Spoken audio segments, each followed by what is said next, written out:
అయ్యా బట్టన వేలు తడి చేసుకోండి. ఆ నువ్వులు అద్దండి బట్టన వేలుని ఆ గర్భలో మీద వేయండి. నువ్వులు నీళ్ళు ఇలా ఇలా ఇలా పెట్టండి.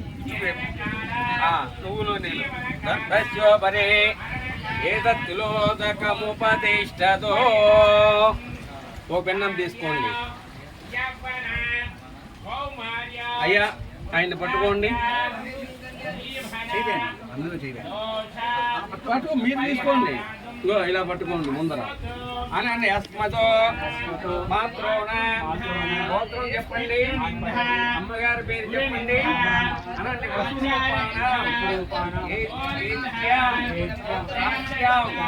మణికర్ణిక దత్తమస్తు దత్తం ముందర పెట్టండి. సమయం చేసేయండి. ఇగో ఇలా తిప్పండి. ఇలా అన్నారు కదా, మళ్ళీ ఇలా ఓకే అనండి. అస్మతో